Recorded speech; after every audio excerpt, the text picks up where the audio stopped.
नमस्कार, मैं रवीश कुमार। संसद की सीटों की संख्या बढ़ेगी तो दक्षिण का प्रभाव क्या कम हो जाएगा? संविधान का 131वां संशोधन विधेयक का ड्राफ्ट आते ही दक्षिण के राज्यों में गुस्सा बढ़ गया है। उनका कहना है कि आबादी के आधार पर संसद की सीटें बढ़ाई जा रही हैं। अगर ऐसा किया गया तो लोकसभा में दक्षिण के राज्य उत्तर के आगे कमजोर पड़ जाएंगे। तमिलनाडु के मुख्यमंत्री एम.के. स्टालिन ने ऐलान कर दिया है कि 16 अप्रैल को राज्य के सभी घरों के ऊपर काले झंडे लहराए जाएंगे। सार्वजनिक स्थानों पर भी काले झंडे लहराए जाएंगे। तमिलनाडु के साथ साथ विपक्ष भी बिल का विरोध कर रहा है। इसे लेकर दिल्ली में कई विपक्षी दलों के सांसदों की एक बैठक हुई। इन सभी का मानना है कि सरकार को आश्वासन देना पड़ेगा कि राज्यों के बीच सीटों का बंटवारा जिस अनुपात के आधार पर होता आया है वो बरकरार रखा जाएगा। दक्षिण के राज्यों की बेचैनी इसलिए भी बढ़ रही है कि इस बिल के जरिए लोकसभा में उनका प्रतिनिधित्व और कम हो जाएगा। सच्चाई यह है कि अगर जो मोदी जी चाहते हैं हो जाए तो जो छोटे स्टेट्स हैं, साउथ के स्टेट्स हैं और नॉर्थ ईस्ट के स्टेट्स हैं, उनका रिप्रेजेंटेशन कम हो जाए। उनको भयंकर नुकसान होने वाला है और मैं इसको एंटी नेशनल एक्टिविटी मानता हूं। हमारा जो स्टैंड है वो बिल्कुल क्लियर है। अगर आपको करना है तो ओबीसी सेंसस का जो डेटा है उसके बेसिस पे कीजिए, 2026 के सेंसस के बेसिस पे कीजिए, 2011 के सेंसस के बेसिस पे मत कीजिए, क्योंकि उसमें ओबीसी का, पिछड़े वर्ग का कोई डेटा नहीं है। और अगर आप सचमुच में विमेन्स बिल इंप्लीमेंट करना चाहते हो तो आपके पास विमेन्स बिल पड़ा हुआ है, उसको आप इंप्लीमेंट कीजिए, हम आपको पूरा समर्थन देंगे।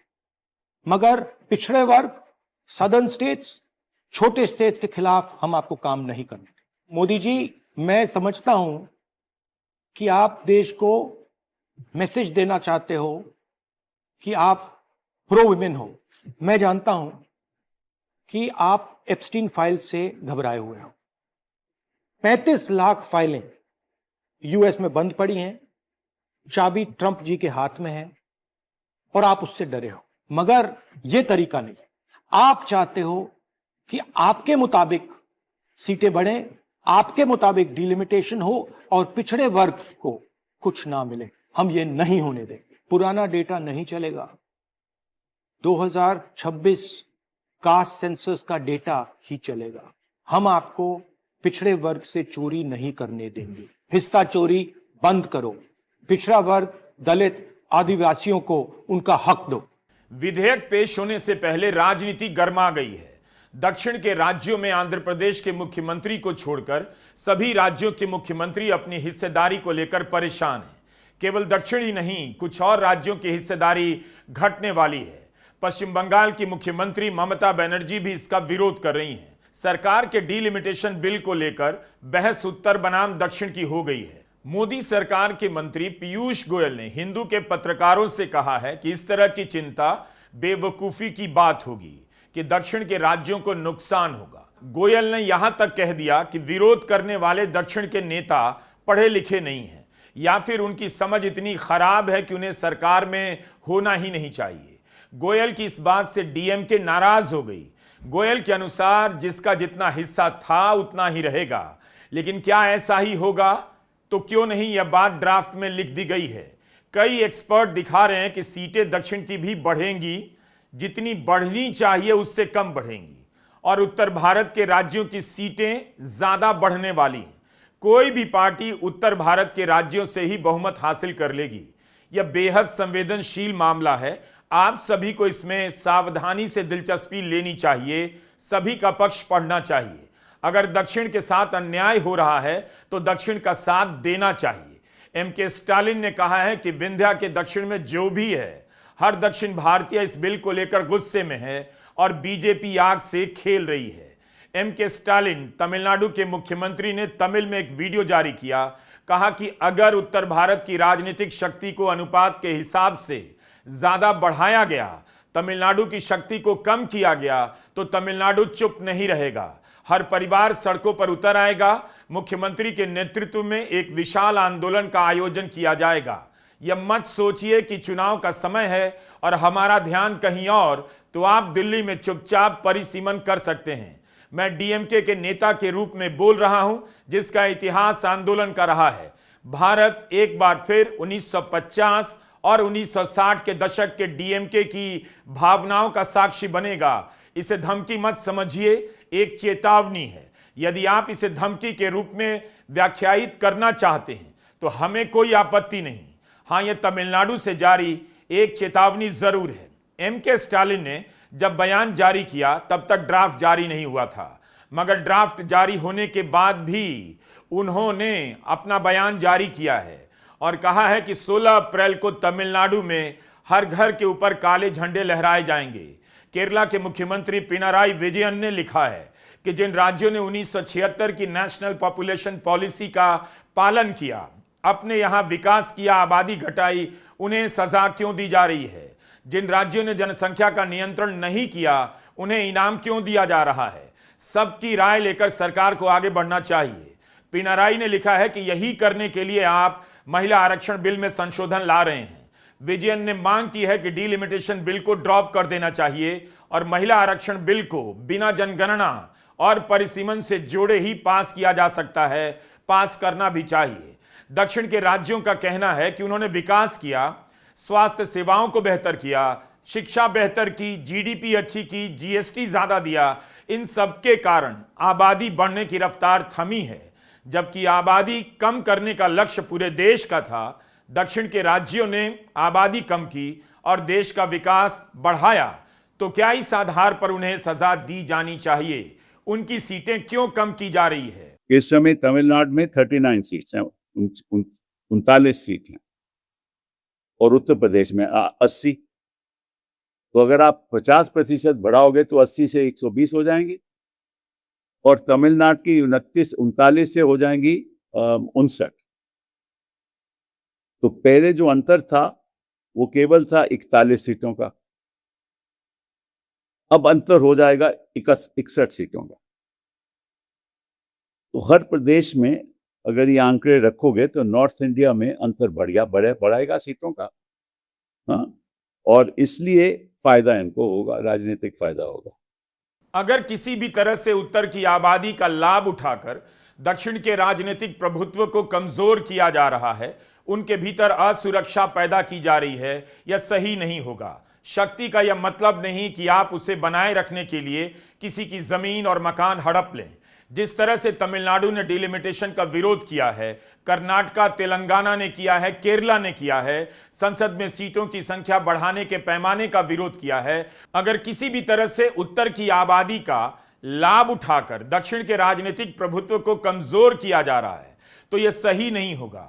शक्ति का यह मतलब नहीं कि आप उसे बनाए रखने के लिए किसी की जमीन हड़प लें, मकान हड़प लें। जिस तरह से तमिलनाडु ने विरोध किया, कर्नाटका, तेलंगाना ने विरोध किया, बंगाल ने किया, संसद में सीटों की संख्या बढ़ाने के पैमाने का विरोध किया है, उसे उत्तर भारत को अधिक उदारता से सुनना चाहिए। क्योंकि दक्षिण के राज्यों ने उत्तर भारत के इंजीनियरों और मजदूरों को अपने शहरों में काम करने का शानदार अवसर दिया, अच्छे शहर दिए। दक्षिण ने अपने यहां संभावनाओं का इतना विस्तार किया कि उसे भरने के लिए उत्तर के लोगों को भी अवसर मिला।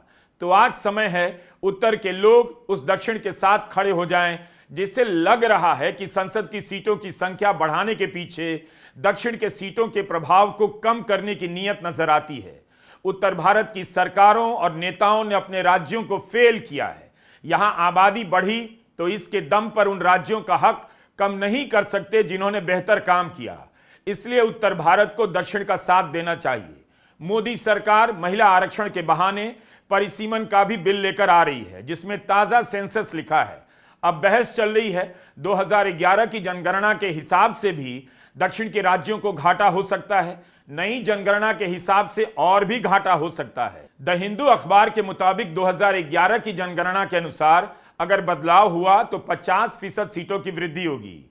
इस वजह से हिंदी हार्टलैंड की सीटों का हिस्सा 38% से बढ़कर 43% हो जाएगा। दक्षिण की सीटों का हिस्सा 24.3% से घटकर 20.7% रह जाएगा। योगेंद्र यादव ने मौजूदा ड्राफ्ट के हिसाब से एक चार्ट बनाया है। इसके अनुसार अगर 2011 की जनगणना के अनुसार सीटों की संख्या बढ़ाई जाती है तो दक्षिण के राज्यों को भारी घाटा हो रहा है और हिंदी भाषी राज्यों और बीजेपी के प्रभाव वाले राज्यों को अनुपात से ज्यादा लाभ हो रहा है। योगेंद्र यादव ने 2011 की जनगणना के आधार पर और इस समय संसद में राज्यों का जो अनुपात है, अगर उसमें 50% की वृद्धि की जाए तो कितना फर्क पड़ेगा उस बारे में एक चार्ट बनाया है। उनके अनुसार तमिलनाडु की सीटों की संख्या 39 से बढ़कर 50 तो हो जाएगी, लेकिन इसके बाद भी तमिलनाडु को 11 सीटों का घाटा हो सकता है। इसी तरह केरला की 3 सीटें बढ़ जाएंगी मगर 8 सीटों का नुकसान होगा। अगर 50% के हिसाब से सीटें मिलती हैं तो केरला को 31 सीटें मिल सकती थीं मगर मिल रही हैं 23। आंध्र प्रदेश की 9 सीटें बढ़ेंगी, इसके बाद भी 5 सीटों का नुकसान हो रहा है। ओडिशा को 4 सीटों का घाटा हो रहा है। तेलंगाना, पश्चिम बंगाल को 3-3 सीटों का घाटा होगा।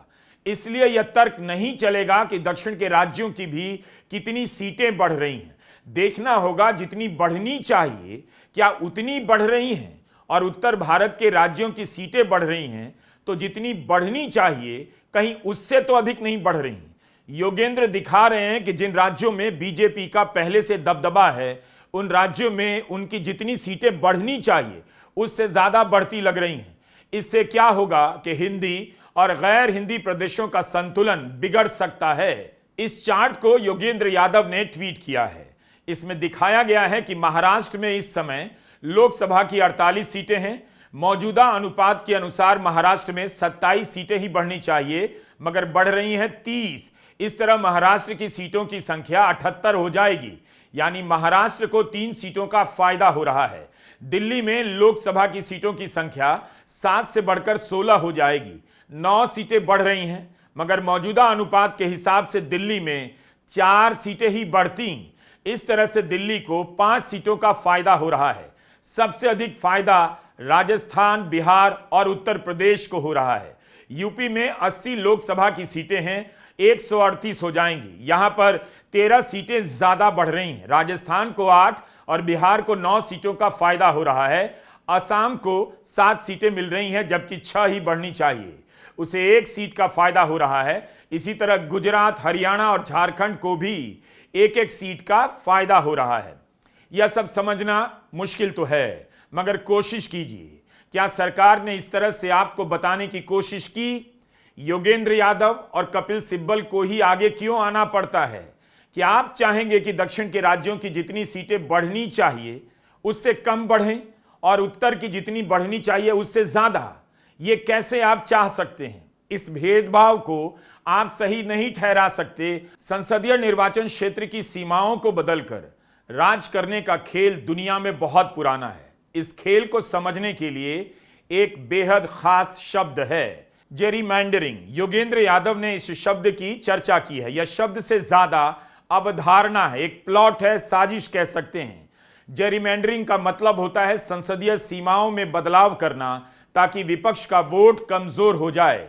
तो क्या मोदी सरकार इस बार जेरीमैंडरिंग का सहारा ले रही है? जब इनको इस बात का फायदा होगा तो डीलिमिटेशन में ये भी तय करेंगे कि कौन सी कंस्टिट्यूएंसी में क्या बाउंड्री होनी चाहिए।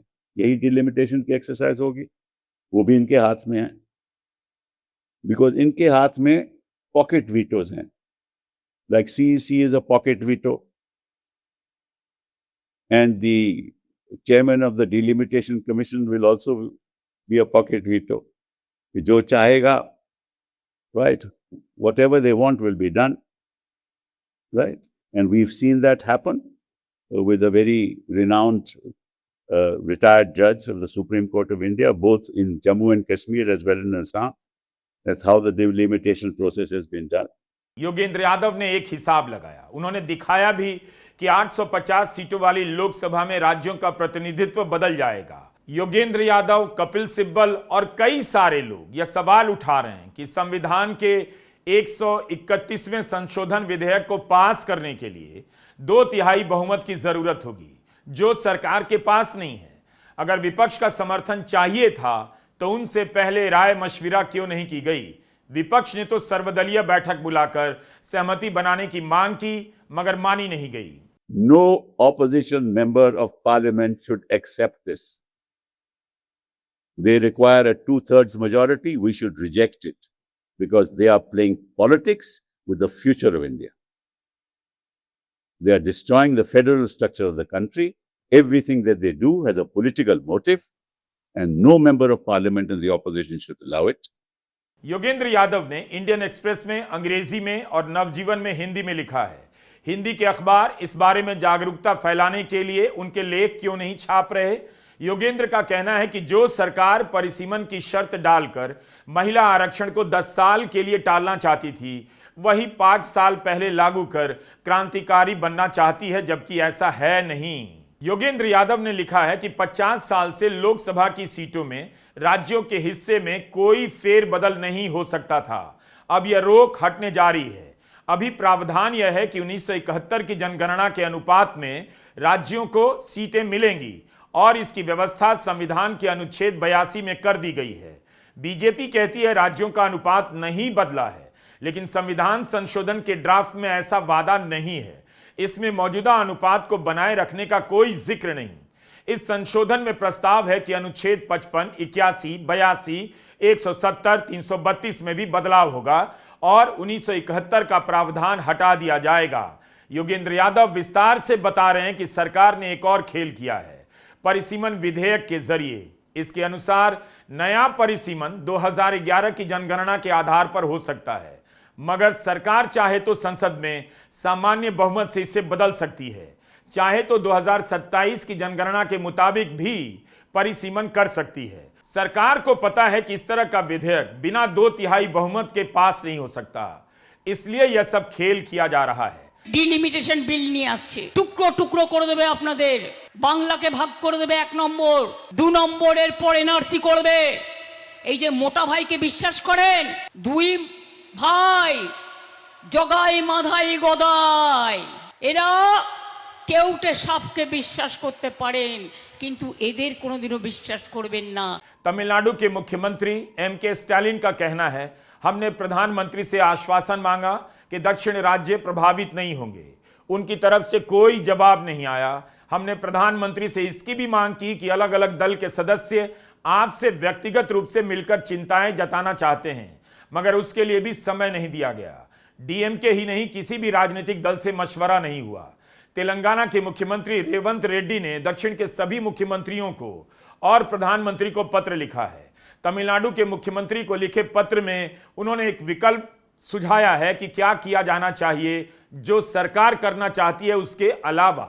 रेवंत रेड्डी कहते हैं कि एक मिला जुला मॉडल भी हो सकता है, जिसके अंदर नई जुड़ने वाली आधी सीटें आबादी के अनुपात में जोड़ी जाएं और बाकी आधी सीटें आर्थिक, जीडीपी और विकास के अन्य मानकों के आधार पर जोड़ी जाएं।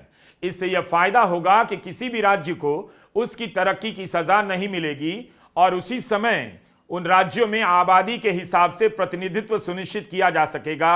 ऐसा करने से लोकतांत्रिक सिद्धांतों का पालन भी हो सकेगा। रेवंत रेड्डी कहते हैं कि इस फॉर्मूले से सभी राज्यों और इलाकों को राष्ट्रीय सरकार में बराबरी की आवाज मिल जाएगी। यहां तेलंगाना के मुख्यमंत्री रेवंत रेड्डी उत्तर भारत की भी चिंता करते नजर आ रहे हैं।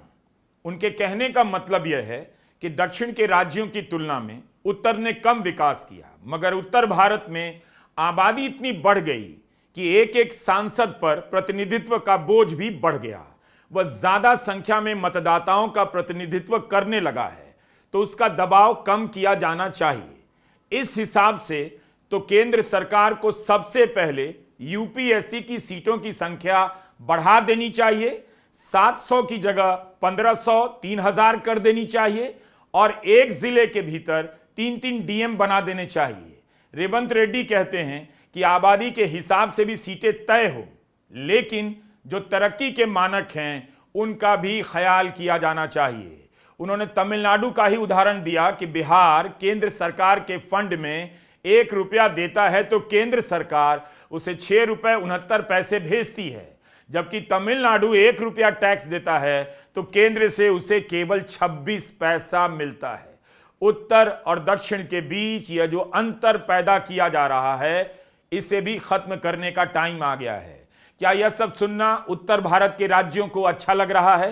दक्षिण ने उत्तर के लोगों को नौकरी दी, काम दिया।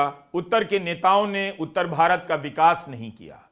तो इसकी भरपाई दक्षिण से आप नहीं कर सकते।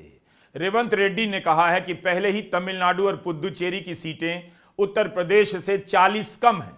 अगर आबादी के अनुपात के हिसाब से सीटें बढ़ाई गईं तो यह अंतर 40 से बढ़कर 60 का हो जाएगा।